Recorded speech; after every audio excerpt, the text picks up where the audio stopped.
Welcome to EPH 2023. Welcome to the 16th version of the EPH, and welcome to my city, to Dublin. Something that confuses people about my city is it has two names. It's called Dublin, which is Dublin, which is bad Irish for Blackpool, which is the Viking port, which no longer exists, but is where the city got its name. The Vikings built cities, the Irish largely didn't. The other is Baile, which you'll see on buses, for example, and signposts. And it means the town of the ford of the hurdles. And like London, like many other cities, Dublin was built at a crossing place across the river, quite a long way up from here. Where we are now was marshland and slobland. But that particular ford is part of one of the oldest roads in Ireland. And there's an old road network that goes back before the start of recorded history that runs across the country. And that was part of it. I'm going to show you this. The image and the story are from 2017. But the message remains. I would like you all to stand for a minute's silence in solidarity with the civilian dead in the DRC, Ethiopia, Gaza, Israel, Sudan, Ukraine, Yemen, and far too many other places. Please, be upstanding.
Thank you.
So, this is what we're at.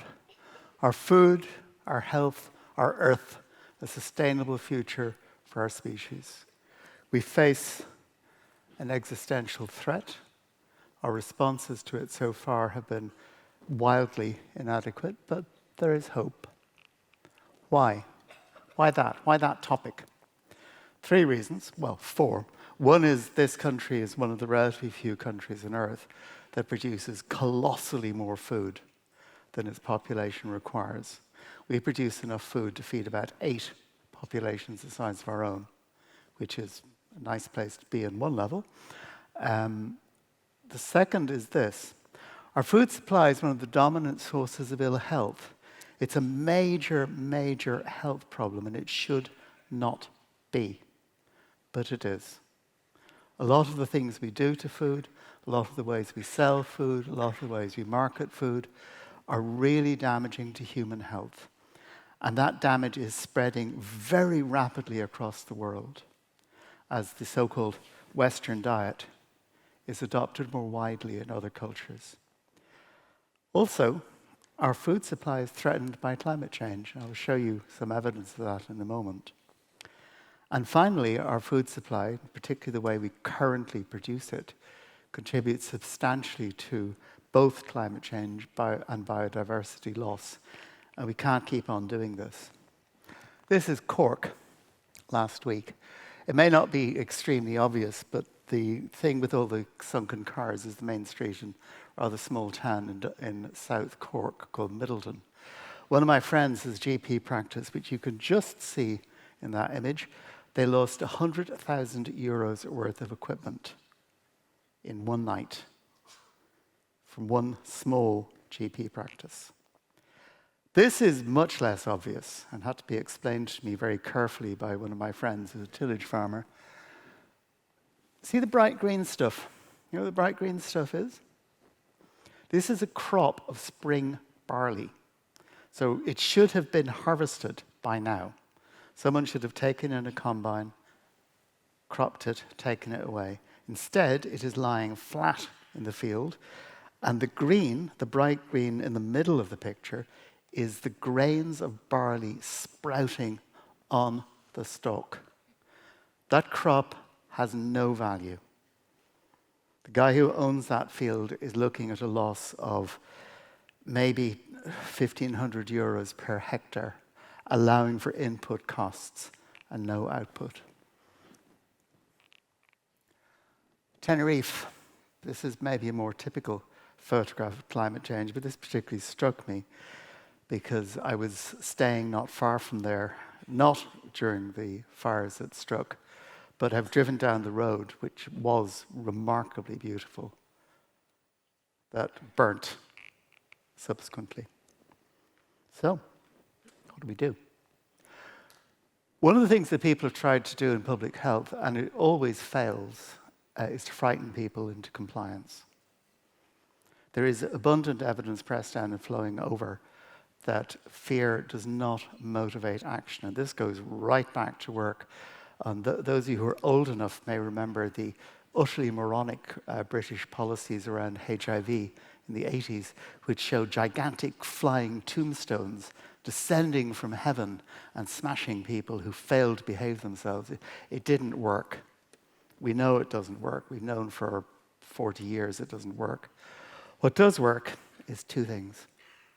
A personal link to events and a belief that what you do matters. So, who are our allies in doing something about all of this? Farmers and farming are front and center in all of this. And there has been a tendency among some elements of what one might call the green political spectrum to demonize farmers. Not surprisingly, this doesn't work. It just annoys people.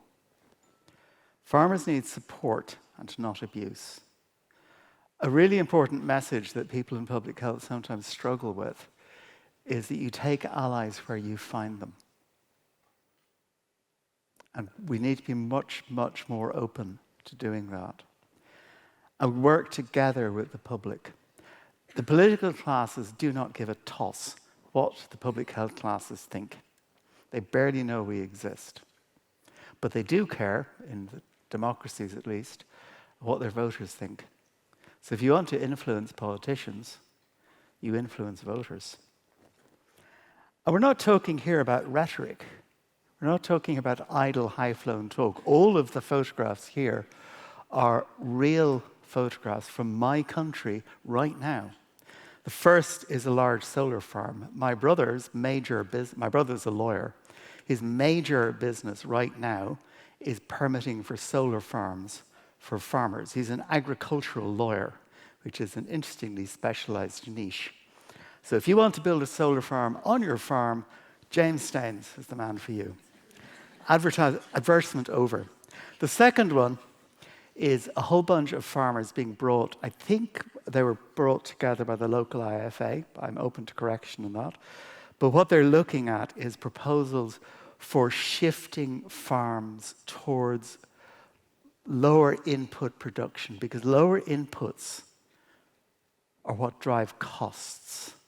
So if you're a farmer, you have a strong incentive to reduce input costs, providing you can maintain a reasonable level of production. And that's what that group of people, all of whom are farmers, are exploring. The last two photographs, they are not of the same place, by the way. But the first is a successful project of riparian restoration. So they've restored a very small river valley in Galway, which you will never have heard of, which is a subsidiary of a subsidiary of a subsidiary of a stream that flows into Galway City. The second is what that looked like before the restoration. And there's a lot of small streamways like this in Ireland. And there's now a grant available to plant trees. And it's being taken up. This particular tree planting scheme predates the grant, but the grant is now available and it's proving popular. What's our response? We have tried really hard to make this a green conference. You will notice when you go out and eat, the majority of the food available is plant-based. And that's something we can all do. It's much more efficient to eat plants than animals. If you are going to eat animals, only eat high-quality animal products. Electrify everything. Transport, heating, cooking. This is all within our reach, within our grasp. Fly much less. The major carbon impact of this conference, beyond any question, is getting you all here. And it's a real problem if you live in a small wet island on the extreme edge of Europe. Because there are other ways of getting here, but they are quite difficult. So if I want to go to Lisbon without flying next year, it will take me 2.5 days traveling to get there and 2.5 days traveling to get back. So that's quite a practical challenge and has implications for us. And finally, thank you. Thank you for being here. And many thanks to all our team, to the team at Happy Travel, without whom none of this would have happened, to the team at the office, to Lydia and her colleagues, who are running all this with superb professionalism, and to the team at the CCD, who are responsible for practically everything you see. Thank you very much. Okay. Great.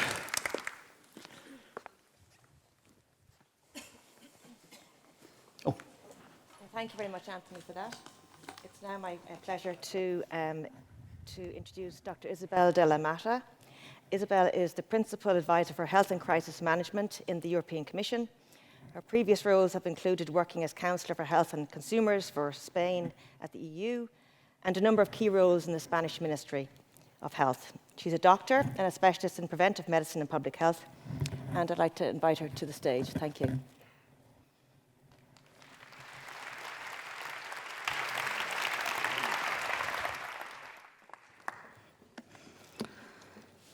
Good morning, everybody. Thank you for inviting me. Was not said in my presentation, but I am also a member of UFA through the Spanish Society of Public Health forever. I mean, since the beginning of my career, in quite a few years ago, in 86. So nearly 40 years. I'm very happy to be here with you. It's not the first time. And I am very happy that you count with the European Commission and with the European Union institutions. And about the topic that we are going to discuss this week. We have already said several times, but I think that doesn't matter to repeat again, that the COVID-19 pandemic has changed our lives and our approach to global health. It has reminded us that the health of humans, animals, and ecosystems is closely interlinked. And when those links shift, the risk of the human and animal diseases emerging, re-emerging, and spreading may grow. Therefore, we need close collaboration, communication, and coordination between the relevant sectors and never has been so important, this collaboration. Our modern lives impact our planet's climate and biodiversity like never before, increasing the risk of vector-borne animal and zoonotic diseases. In fact, the pathogen that causes the most emerging infectious diseases in humans originate in animals. And equally important is the impact of global warming on non-communicable diseases, such as cardiovascular or respiratory diseases. And this is why the concept of One Health is so important and has so crucial a part to play. And it's broad and spanning to many sectors. It's not a stranger to us. And it's also the basis for the European Health Union and the stronger prevention and preparedness with reinforced, integrated early warning and surveillance system and better coordination. The pandemic has shown us with brutal clarity the vital importance of affordable, effective, and resilient health system. And we are taking at European level and under the umbrella of the European Health Union the different steps to improve the resilience of Europe's health system, to better protect the health of the citizens, and also to equip the European Union and the member states to better prevent and tackle future pandemics. The European Commission has also strengthened our prevention, preparedness, surveillance, risk assessment, early warning, and response to human health threats. After the pandemic, we developed different kinds of regulation that set the tone for this cooperation and collaboration. And also, we are working through the EU for Health program to reinforce and to implement this EU health security framework. Health promotion, disease prevention. This is in the base of our public health activity, all of us, and also in the core of the Healthier Together and the initiative for non-communicable diseases in the European Union. We try to cut across all the sectors and the policy fields by reinforcing and supporting policy implementation and effective actions in different areas, health determinants, and also diabetes, cardiovascular diseases, chronic respiratory diseases, and mental health and neurological disorder. It supports the EU countries in reaching the target 3.4 of the Sustainable Development Goals to reduce by 1/3 the premature mortality from non-communicable diseases by 2030 through actions on disease prevention. Behavioral risk factors such as alcohol consumption, tobacco consumption and related products, and healthy diets and low physical activity all contribute to increasing rates of circulatory diseases and cancer. And this is why we are supporting the member states to identify and transfer the best practices and also to support even financially the member state to implement the actions that could address these risk factors and that have proved beneficial in some countries. We are doing currently a priority setting exercise among the expert group on public health with an overview of the challenges that are faced by the different member states and the different needs. And the results will support the drafting of the strategic work plan for 2023-2025. Mental health is also one of the areas that have proved to be very important and more important after the pandemic, and a new priority for the European Union. I want to mention also, as we are talking not only of human health, of the Farm to Fork strategy that is trying also to help to promote healthy life choices and make them easy and affordable. We have launched the Healthy Lifestyle for All initiative under the health program, and it's a campaign that aims to link sport and active lifestyles with health, food, and other policies. Sustainability is fundamental to ensure the long-term food security. That has already been mentioned by Anthony.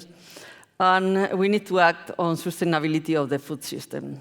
Policy responses to short-term shock must consider long-term consequences and objectives. We are committed to the EU Farm to Fork strategy, and its ambition remains valid.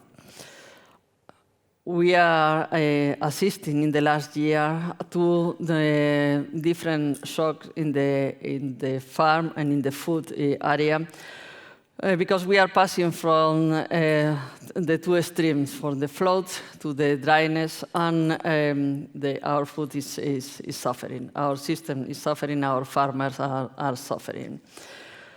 The world now is very different from 2020, and we always remain pragmatic about how and when the different ambitions are going to be achieved. We need to work on less pesticides, different pesticides, but still we need to protect our crops. We need to work on alternatives to chemical pesticides. We need to work on food waste and to accelerate the food waste reduction across the European Union. We need to work on food sustainability in general and food security. It's not only that we are having this the change in our climate, and that is affecting everything, but we are having different wars in different parts of the world, included closer to us, for example, in Ukraine. And this has been affecting the cultures, this has been affected the trade in food, that it has been affected how we receive our food. So we have facing both internally and externally at global level different drivers, different dimensions on food security, on human health and health security, and on the utilization of diets and how our health, because of communicable and not communicable diseases, is affecting us. What we are trying is to support the member states, not only with legislation. I know that many of you think that the European Union is just doing legislation and focusing on very funny rules that are not helping us, but that is not true, or that is not only true. We are trying to support in all of us. We are working with the civil society, we are working with the health professionals, with the international organization, especially with the WHO, that is, of course, with us today, to have a better health for our planet. Not only a better human health, a better animal health, a better planetary health, working in all the different areas. We are going these 3 days today here in Dublin to learn what the others are doing, what we all are doing, and how we can support each other. I have a commercial to end my presentation. The commercial is that we will have European elections in June. We want to change, or you want that we change the way that we are working in the European Union. You have an opportunity, and the opportunity is to vote. I think that is a little bit early, but I will not have the opportunity to address you in this environment with so many people before the elections. I hope that next year, when we meet again in Lisbon, we can say that we have get what we wanted, and what we wanted by voting, but choosing the person that are going to drive the change or the improvement in the action in health of the European Union for the next 5 years.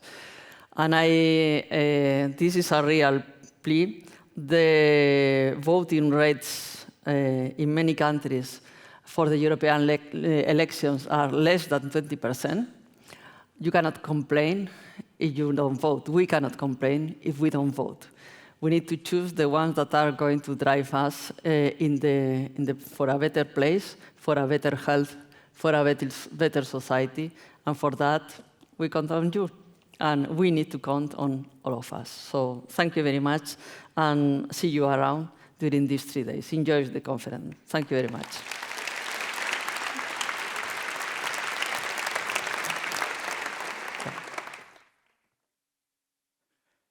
Thank you very much, Isabel. It's now a great privilege to make not one, but 2 introductions. So the first is of my good friend and colleague, Luke Clancy. And while Luke is coming to the stage, I will introduce Patricia Fitzpatrick, my co-chair, who's also a good friend and colleague that I've worked with for many, many years. And Patricia is tag teaming with me at the meeting this morning. So thank you. Luke. It's not quite an exaggeration to say Luke needs very little introduction. He started working as a respiratory physician. He was the medical director of PMANT, and he has made extraordinary contributions to work on air pollution, respiratory diseases, and particularly smoking. He's the director of TobaccoFree Ireland. He played a major part in one of the greatest political decisions, both of the greatest political decisions about air quality in Ireland, one of which was a ban on the burning of coal in the city, the other of which was a ban on smoking in workplaces. And those decisions have changed thousands of lives. So, Luke, it is a privilege to introduce you. Thank you. Thank you.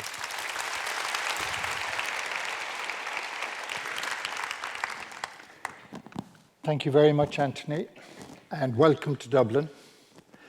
He claimed it as his city, and it's not mine, but I do live here. So what I'm going to talk about is one element that I think is important, and that's tobacco control in Ireland as we're here. Ireland has a good reputation in tobacco control, and mainly because we have done most of the things that we know work.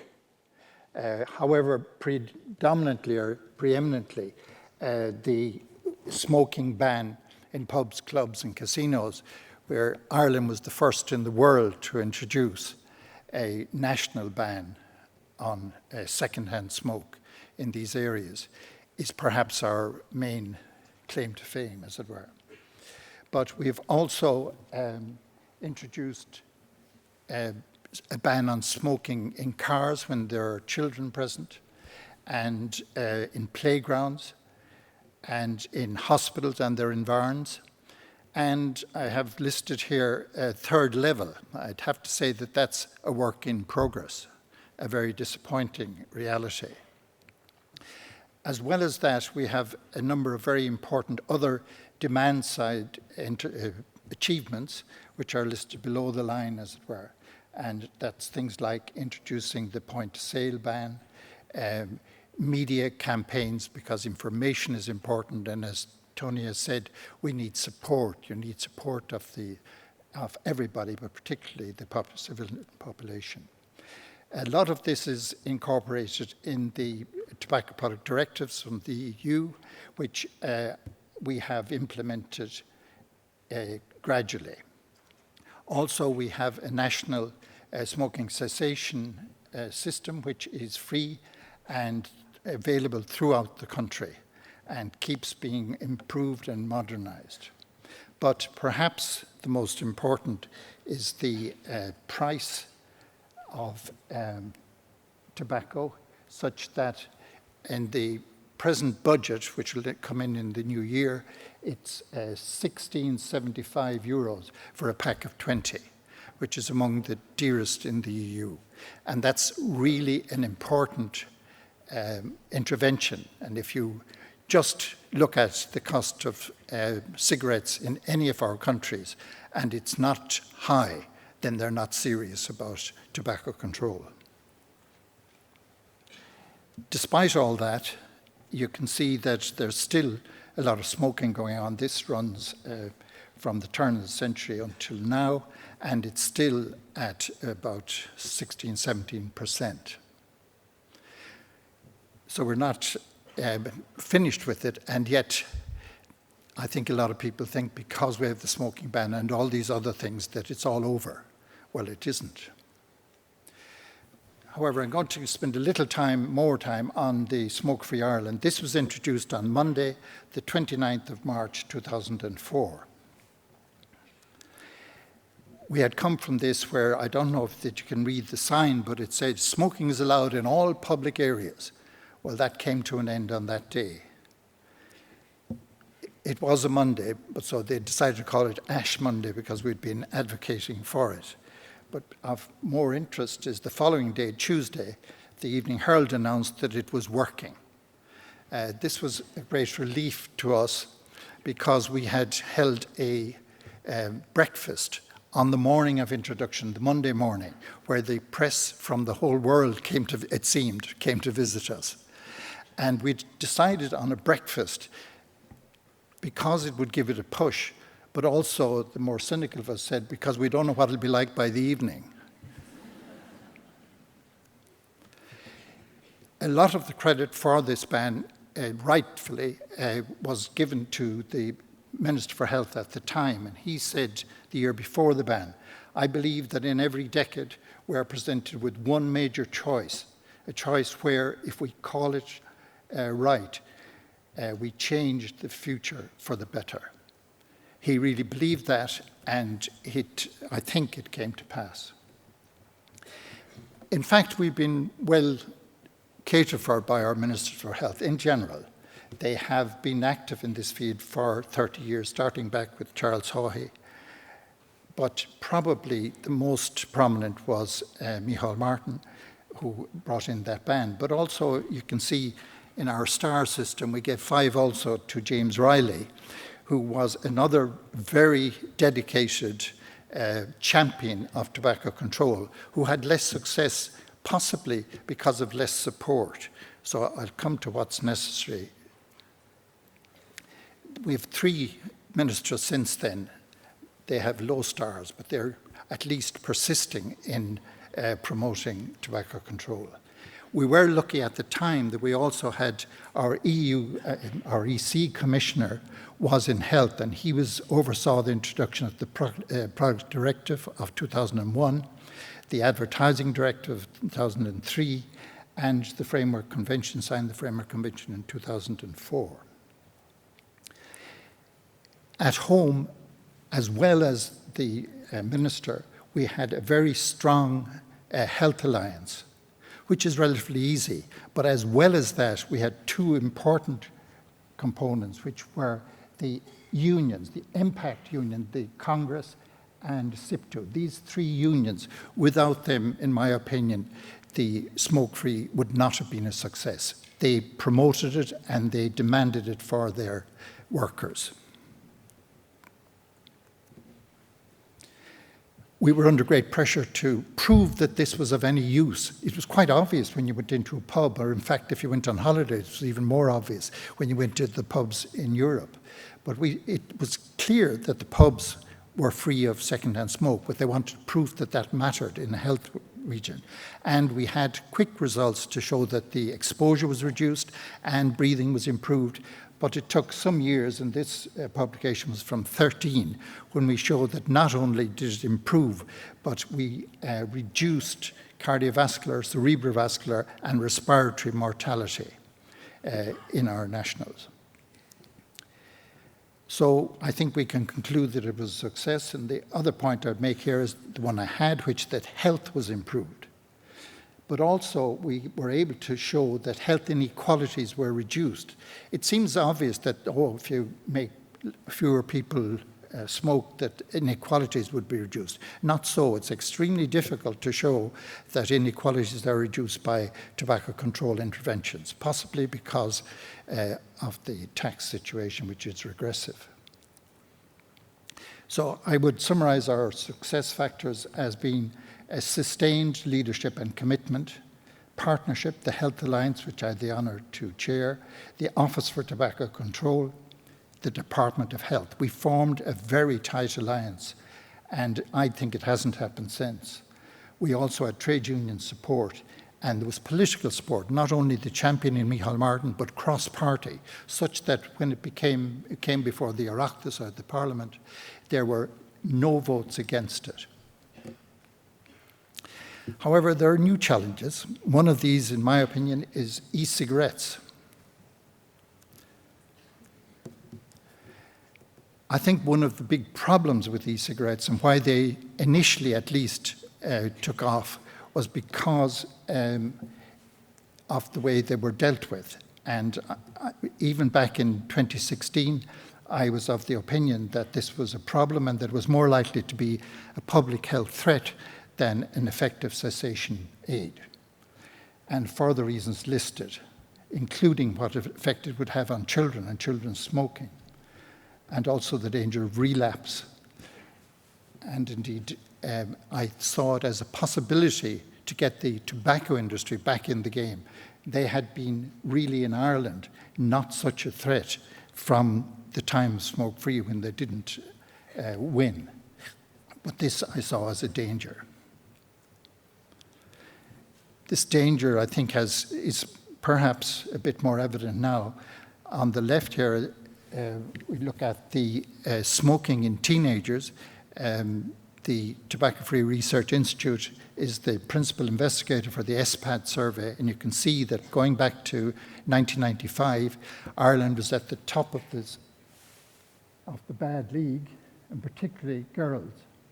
But that by 2015, we were well separated from the average in EU and SPAD countries. And also at the same time, parallel with that, was a great increase in the use of e-cigarettes among children, and very high levels of overuse, for instance, in boys at 46% in 2019. We're about to repeat that survey in the new year, and we fear for what the results are going to be. I nearly preempted this by saying I think that one of the most important negative aspects of the introduction of e-cigarettes was the support that their introduction was given by some of our colleagues who saw them only as a smoking cessation aid and refused to look at the possibilities of what they would do to tobacco control, despite voices warning. And they wanted and did frame it such that it was a comparison between the toxicity of cigarettes and the toxicity of e-cigarettes. That is not the way I would like it framed. And that was the really problematic introduction of e-cigarettes. They're not harmful. They're not causing cancer, I mean, but they are harmful. We knew that. That hadn't been said. The children access, all of the things that we feared came to pass. And because they were less toxic and framed as such, they have become a problem, in my opinion.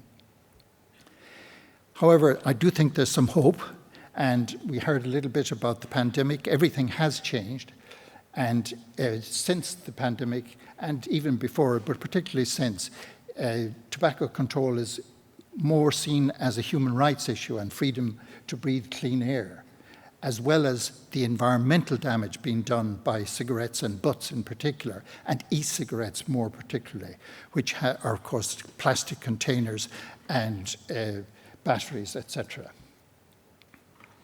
So at the same time, we did find out during the epidemic pandemic that we were unimportant. We hadn't got our scientific research to show how important we were, despite the fact that more people died in this country and in most countries from tobacco than from the pandemic. It was neglected during the pandemic because we had not established ourselves scientifically. And we learned also that we must invest in preventing this disease. It costs money and must be done. And again, this is an opportunity to protect the environment. We did see unprecedented societal responses. In particular, they put health above the economy. And this destroys one of the main arguments that we hear from the decision makers, that, oh, they'd love to do what we want, but the people wouldn't bear it, it would cost so much. We know now that's a lie. So we just have to have the power to do it. At the bottom here, the Tobacco-Free Research Institute has shown that if we continue with the demand-side interventions that we're strong on, we're not going to get there. We'll still have 14% smoking by 2040. So new things are needed. Tobacco control is complex. There's a cocktail, if you like, of politics, ideology, and environmental considerations. The way to tackle that, I believe, is more and better scientific research, giving us new knowledge which will allow us to formulate new technologies and give us the power to influence tobacco control. We will only get that from a strong base of knowledge. And if we do, I think that we will then truly become a tobacco-free island and Ireland. Thank you.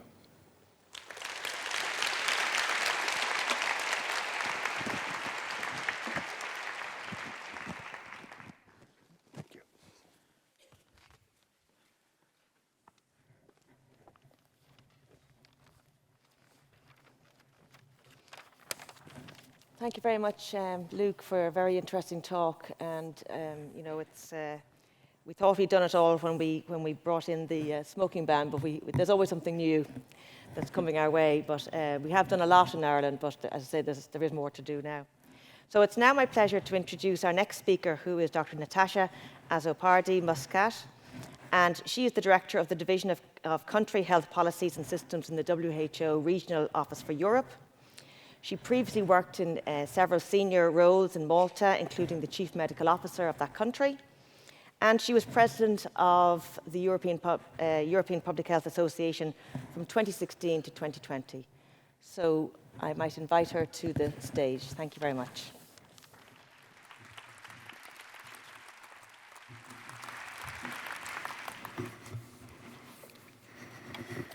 Good afternoon, ladies and gentlemen, friends and colleagues, and it's always such a pleasure to be back.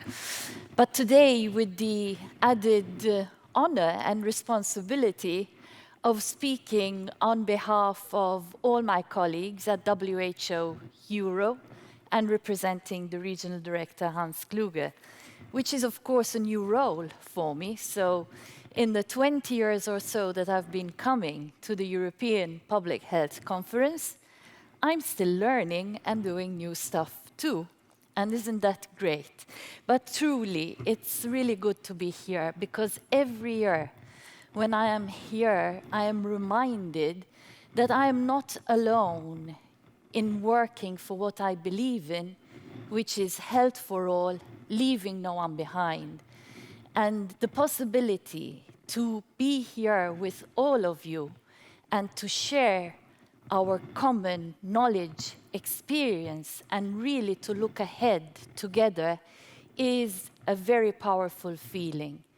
Indeed, this gathering is a gathering that brings together foresight. Anthony reminded me earlier that this theme of this conference was actually already determined several years ago, when at the time people were really not so much talking about One Health, about climate change. And I may have been one of those around the table to challenge the team and to ask, really, what is this about? And is this the next big thing in public health? But as we stand here today, when we are really looking towards our final sprint to 2030, the Sustainable Development Goals, and don't we know that we are lagging behind on so many fronts, that we are actually regressing in some instances too. We find ourselves really at a crucial crossroads, and the choices that we will make will shape our future and that of our children. But of course, as Anthony really rightly said, we are a small voice as public health, and therefore we need to work far more by influencing the decisions that others make. As other speakers have said before me, COVID-19, the conflicts that besiege the world and the European region too, just underscore how fragile our health systems are, but also how fragile everything around the future of our humanity is. And I think we need to admit clearly that over the past years, we failed to protect the most vulnerable. Our preparedness plans proved inadequate, our surge capacities insufficient. And alongside the social and commercial determinants of health, the pandemic also exacerbated health inequalities. So today, climate change, emergencies, and the complexities wrought also, for example, by migration, have placed an overwhelming strain on our already overstretched and burdened health workforce, including the public health workforce, which I salute. Our health systems have not bounced back as we would have all hoped that they would do. Instead, we find ourselves in a situation where our health systems have to transform in order to be able to meet the challenges of today and tomorrow. But to do so, we have to rebuild trust. And trust and transformation will be the two hallmarks of our upcoming Health Systems Conference in Tallinn, where we mark the 15th anniversary of the Tallinn 2008 Health Systems Charter, where we reaffirm our commitment to the principles of equity, solidarity, which are, of course, very much at risk. What is this loss of trust we are grappling with? A loss of trust among the public who doubt that the health system is going to be there in the time of their need. And we see more and more, for example, in many countries, that they have no recourse other than to move to the private sector. And this impacts on catastrophic health expenditure, on financial protection. We will be publishing a report at the end of the year that is showing this. Among the health and care workforce that feels undervalued, that is suffering at times from moral injury, not able to do what they have signed up to do. And among politicians who question the ability of health systems, of public health professionals, to really protect the health of the public, as Anthony said, of their voters. And this is why these topics will be at the heart of our conference. I turn to speak now to some of the things, just a few, that we at WHO Europe continue to do, working with countries.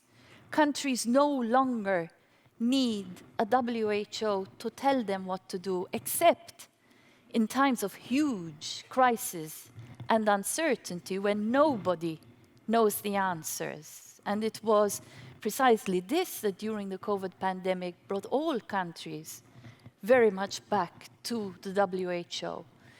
But in the normal day-to-day course of events, what we do is we try to be a shoulder, a partner to countries to accompany them on their journey of transformation, of health improvement.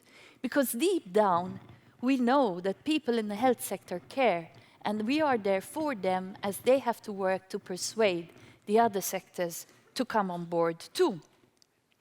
And these pressing issues that speakers before me have talked about very eloquently were of course at the forefront of our discussions at our regional committee meeting just a couple of weeks ago in Astana. And I would just like to highlight 4 main areas, technical areas that are important to the public health community where we have taken actions. Let me start by saying that we have adopted a unanimous political resolution backed by 53 countries to prioritize the health and care workforce across the region, putting at the heart the health and well-being of the workers themselves. Secondly, we have endorsed a roadmap on antimicrobial resistance, aiming to support countries in identifying, prioritizing, implementing the high-impact interventions to address this important area. Third, we've adopted an action plan on refugee and migrant health. Again, a really important and timely topic, and an area where UFA has been very active for many, many years, showing the foresight of this community. And the fourth area, of course, preparedness 2.0. How do we need to be better prepared? Because, of course, in the midst of all these crises, this is necessary. But turning to us, and turning particularly to the young leaders, to the next generation, we know that we have to cultivate fresh competencies in order to be as impactful as we can. We have to embrace collaboration, collaboration across sectors, collaboration, we were told at the start of this opening, even with unlikely partners, because we need to really have a critical movement. Secondly, accountability. We need to be ready to be accountable for our decisions, to move swiftly, to humbly acknowledge where we may not have had the full picture, where we may have got it wrong, and we need to change course. Thirdly, to be transparent. And fourth, and this is something that we struggle with, we have to be visible. We have to be ready, as I have often said here before in this gathering, to raise our head above the parapet, together with all the risks that that entails. I very much believe that one of the solutions has to be working across silos. And public health is beautiful because we have the power to do this. I'm also very excited to announce that this week we are signing a memorandum of understanding between WHO Euro and the European Public Health Association, a partnership which is very important for us. Because when we say that we want to work with civil society, we truly mean it, because we know we cannot do everything alone. And this partnership, we will continue working together to build the evidence base and to foster connections. And finally, allow me to pay tribute and acknowledge our colleagues from Ireland, a small country that is punching above its weight in the international arena, supporting multilateralism. Yesterday, I was welcomed in a series of meetings with Irish government officials, and I was delighted to see the attention being paid to issues such as mental health, the health workforce, the way in which we can use assistive technologies to leave no one behind, to address some of the really wicked problems in meeting all the needs that arise for long-term care for our older persons. And these very fruitful engagements, of course, fill me again with hope that we are able to work with those countries that want to make change, and that other countries can then learn with and from. By acknowledging the challenges that we have at hand, it's a starting point to work together towards healthier, more resilient and sustainable future for humanity. And I believe the conference outcome statement, which is WHO Euro, we proudly sign with you all, emerging from our discussions and collaborations, has some important points that can serve as our guiding compass, charting the way forward, and showing what we truly stand for. I look forward to interacting with as many of you as I can over the next 2 days, learning from all of you. And thank you very much for having given me the opportunity to speak to you on behalf of my colleagues at WHO Euro. Thank you.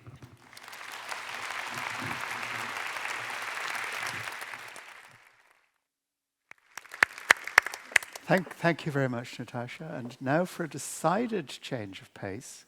This is both a green conference and an active conference. So I want to introduce my very good colleague, Ciara McKinley. And Ciara is an activator who is going to get you to do things. So Ciara, over to you. Thank you, Anthony, for that introduction. Don't be worried, we're not going to stand up here now in the conference and shake it about a little bit. We're going to leave that for the 5th floor. It's just a little bit too dangerous here. I am just so delighted to be here sharing the stage at this opening ceremony with the inspirational speakers who have come before me. I'm actually a little bit in shock. But I want to really thank Anthony and his colleagues for recognising the importance of movement in this setting of strategic thinking. I was not all, just a little bit about me, if you don't mind. I was not always involved in the health space. I worked in a sedentary role in the corporate world for many, many years, 23 plus years, but I was always passionate about fitness and health. So much so that back in my early 20s, I did a fitness instructor course part-time. So I always tried to integrate daily, regular physical activity into my life and try to encourage my friends and colleagues to do so too. They didn't always listen to me. But even though fitness was my passion, it wasn't actually fitness that caused me to change my career. It was food. I was never any good in the kitchen, unfortunately. I didn't do home economics at school. It simply wasn't an option that was open to me. So when I entered motherhood, it was with zero nutritional knowledge, I'm a bit ashamed to say. So as I began to watch my children grow, I felt that I was doing them a disservice. So I went back to college and I undertook a diploma in nutrition. And I was simply fascinated by what I learned, that I could just make some simple changes in my home environment that would enhance the health of my family and support our longevity. And it just didn't feel enough just to keep that information within my small family nucleus. I wanted to broadcast it and I wanted to spread the word to others. So that's why I launched my business. So it felt really important to me to combine nutrition and food and movement in my offering. So again, I went back to college and upgraded my qualifications. You'll see some of them here on the screen. So I combine nutrition and movement in my teaching. And for me, movement really just means sitting less, as we all sit here in this large auditorium today. But I think we need to lead by example, and that's exactly what Anthony and this conference are doing by putting movement on the agenda, by putting little old me on the podium with these wonderful, wonderful speakers, inspirational speakers. We know that movement is really important in fueling the body and mind, and I am here to help make it part of your day, your 3-day conference. So I would love for you to join me. And maybe your preference is to take the stairs instead of the lift, or perhaps it's to go outside and walk along the lovely banks of the Liffey, and I would fully support that. But if you choose to join me, you'll find me up on the 5th floor, and I'm going to have to dash there now because I'm on at 1 o'clock for the first session. It will be very gentle movement. Nobody has the attire today for jumping jacks and burpees, so it'll be very gentle stretching. So if you'd like to join me, I'll be up there for the 3 days of the conference, and these are the times of the different sessions. It's fully carpeted, it'll be lovely and comfortable. If I do see you, I hope firstly you just really enjoy it and you feel invigorated by the movement. Secondly, I just hope that each of you will become more conscious of your own personal movement over the next 3 days and into the future. And finally, I hope you can really pass on the word and share the benefits to others that you meet about sitting less. Thank you for your time. Thank you very much. And in the spirit of activation and in the fine tradition of academic conferences, we're running late. So it is time to move on to the next session. Thank you all so much for your attention. Thank you all so much for being here.